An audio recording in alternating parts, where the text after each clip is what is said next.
This group is called REACT, and it stands for React Against Corporate Tobacco. The ACT and the word REACT are the initials for Against Corporate Tobacco. It's part of a statewide program that helps teenagers themselves take some control and resist the commercial pushing of drugs in general and tobacco in particular. So we use education, media, activism, art, and branding. So branding is like the t-shirts that we've got, and then this piece itself is really kind of a combination of the other four. It's education, because of the sorts of things we're explaining. It's art, because it's got some dramatic stuff in it. It's media, we've got MCAT here, and it's activism, because it's making a statement against this corporate pushing of this drug. We're taking a different approach to tobacco education. We're still telling some of the frightening things that it does, but what we're really trying to emphasize is teenagers' awareness of what's being done to them, that they're being targeted. You know, there's this term replacement smoker. Companies are having to replace the people who died, and the target replacement smokers are these people, your children. So we're trying to make them as savvy as possible so that they can resist those commercial messages, and it's actually working. The smoking rate in this country is going down, and within the past 10 years, this is pretty amazing, within the past 10 years in Montana, the teen smoking rate went from 27% of teens down to 17%. 10% drop, that's pretty significant. And we think a lot of it has to do with the education and the programs that we're doing. Higher taxes help, too. Cigarette taxes really take a bite out of teenage use. So there's several parts to it, but this kind of work is one of the things that we think is really important.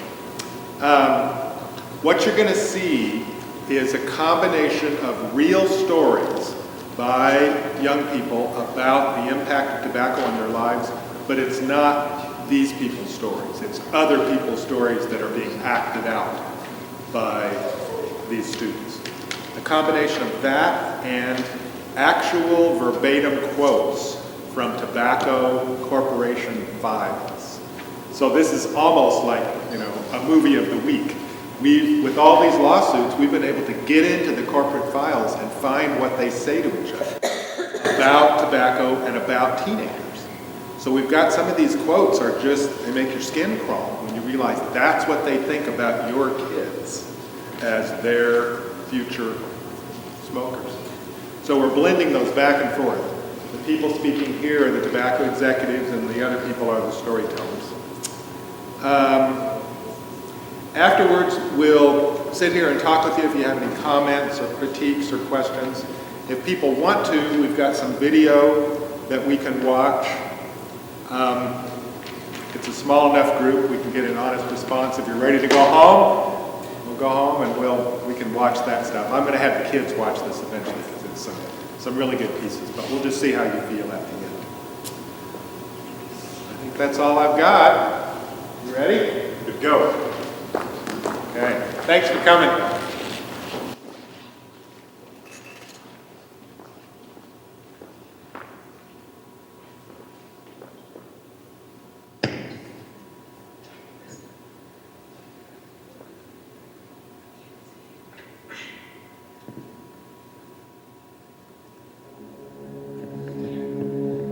This is a story of greed and lies and horrible power. Hundreds of years ago, as the invading tribes spread across the land, they discovered a powerful magic, a special leaf, which when taken into the body produced a pleasure and a hunger so deep that most who tried it had no choice but to keep using it. Thousands of people were stolen from their homelands and enslaved to grow and harvest this special leaf, to produce this deadly magic, deadly because consuming this leaf not only caused irresistible hunger for more, but also death and disease in numbers matched only by huge plagues. Soon people realized that the leaf was deadly, but the power of the leaf was such that once they tried it enough, few could turn away. A mighty empire was founded on the dark power of this leaf. The slaves who intended it and the tax money it produced for the empire's rulers. As you have probably guessed, we are the empire. Tobacco is the leaf, and the forces of darkness in this drama wear suits and ties. Listen to what they have said when they plotted among themselves, and listen to what the deadly magic has done to the lives of young people today.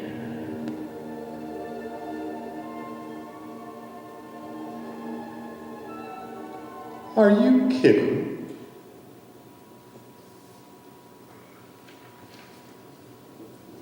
We don't smoke that crap, we just sell it. We reserve the right to smoke for the young, the poor, the black, and the stupid. The base of our business is the high school students.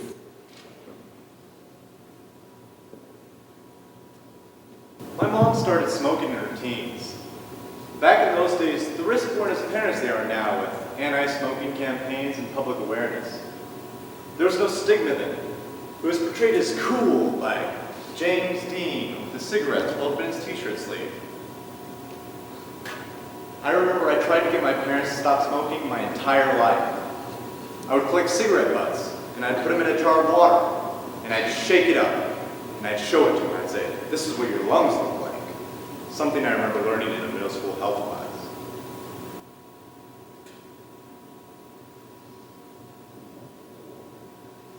Smoking a cigarette for the beginner is a symbolic act. I am no longer my mother's child. I'm tough. I'm an adventurer. As the power of this idea fades away, the addiction takes over to sustain a habit. The fragile development self-image of the young person needs all the support and enhancement it can get. Smoking may appear to enhance that self-image in a variety of ways. If one's values, for example, an adventurous, sophisticated adult image, smoking may enhance one's self-image. This self-image enhancement has traditionally been a strong theme for cigarette brands and should continue to be emphasized.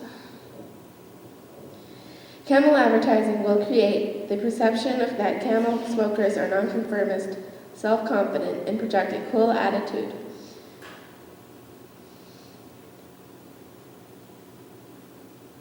Which is admired by their peers. Being perceived is cool, and a member of the in-group is one of the strongest influences affecting younger adult smokers.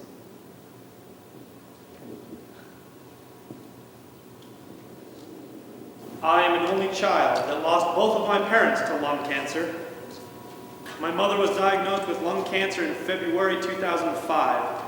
She was a feisty, fun-loving lady who had smoked for over 30 years of her life.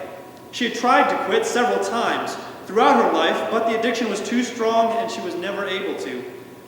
My father was the caregiver in that relationship, while my mother went through chemo. However, around May of 2006, my mother had begun to slow down, and my father started to lose weight and began to complain about shoulder and hip pain.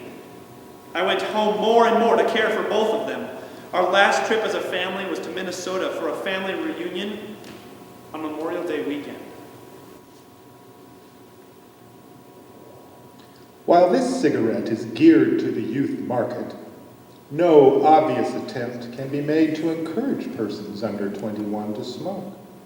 The package design should be geared to attract the youthful eye, not the ever-watchful eye of the federal government. It's a well-known fact that teenagers like sweet products. Honey might be considered. Cherry Skull is for someone who likes the taste of candy, if you know what I mean.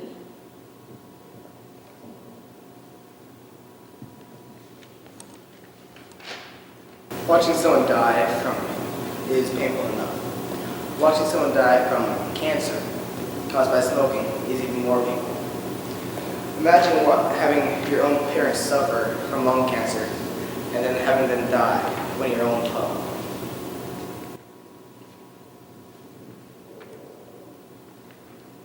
Brown and Williamson will not support a youth smoking program which discourages young people from smoking.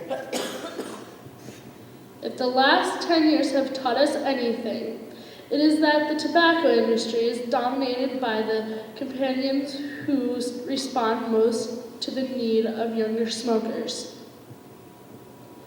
If you were really and truly not going to sell tobacco to children, you're going to be out of business in 10 or 30 years. My mother stopped smoking 10 years ago, many years too late. She was diagnosed with stage 3 NSC cancer and was deemed inoperable due to her failing health. She had had chronic COPD and chronic bronchitis, never diagnosed as lung cancer until much too late in the game. My father was never one to take upper hand in situations.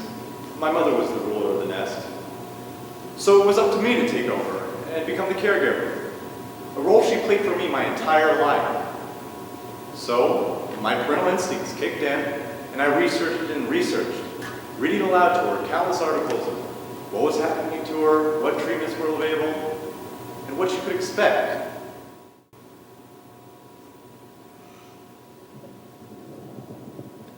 When you see teenage boys, people we're not supposed to be targeting in the first place, going crazy for the Marlboro Man, you know we're hitting the target. You don't have to be a brain surgeon to work out what's going on. Just look at the ads. It's ludicrous for anyone to deny that a cartoon character like Joe Camel is attractive to kids. A survey by the U.S. Disease Control found the highest increase in youth smokers between 1980 and 1988, the year Joe Camel was introduced. When we came back, my dad rarely got out of bed and was unable to keep any food down. He went to the hospital and we were told that he too had lung cancer. It had spread throughout his bones and he had approximately 4 to 6 weeks to live. My mother was so ill that she was unable to stay up at the hospital for more than 1 hour at a time. I hired a hospice service and began to take care of both of them at home with the help of family and friends. It was a crushing disease and hit both of them differently. One had trouble breathing while the other was bedridden.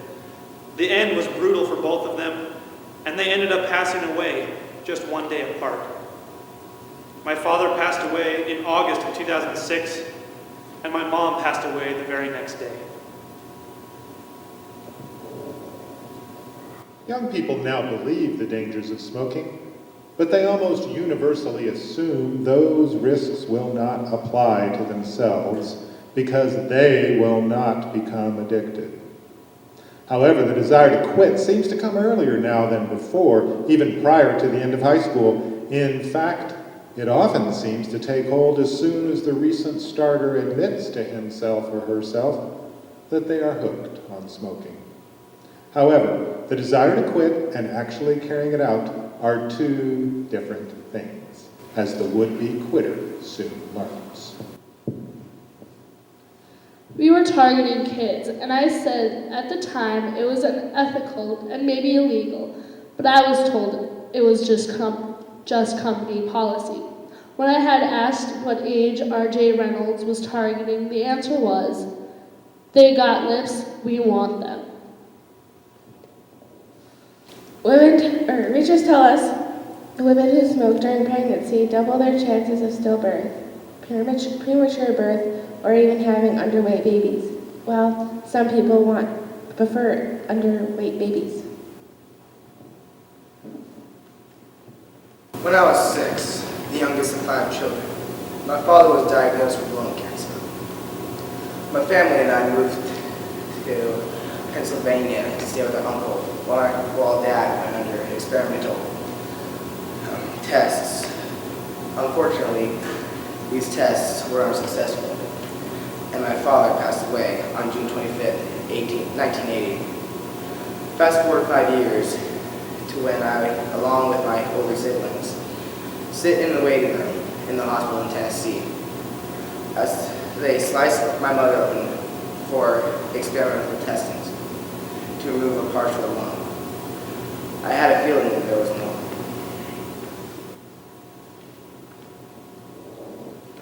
The base of our business is the high school student. We don't have to smoke that crap. We just sell it. We reserve the right to smoke for the young, the poor, the black, and the stupid.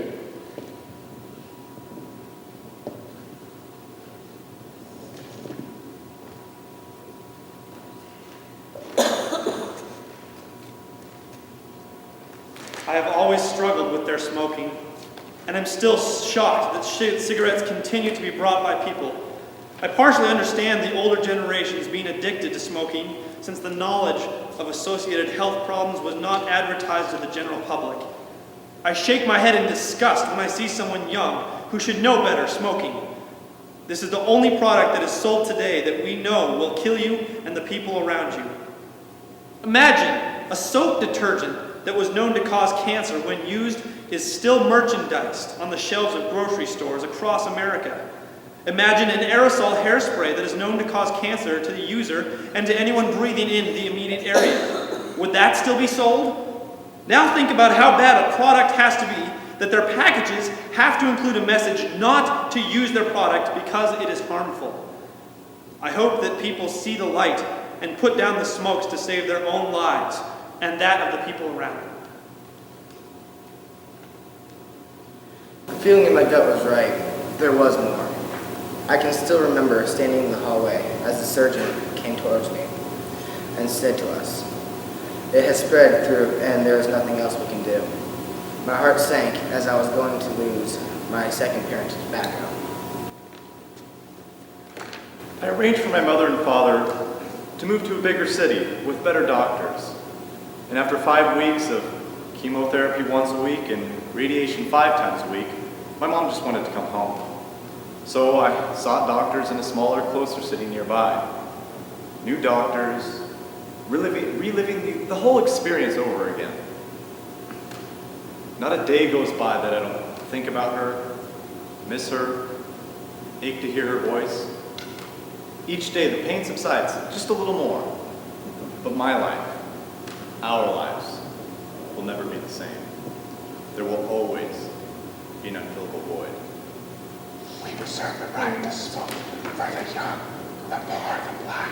We reserve the right to smoke for the young, the poor, the black. We reserve the right to smoke for the young, the poor, the black, and the stupid. We reserve the right to smoke for the young.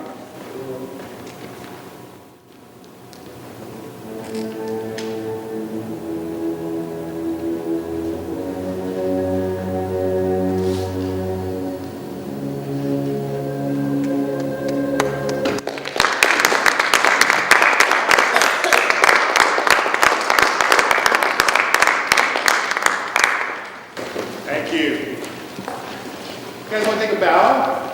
You want to take a bow? Yay!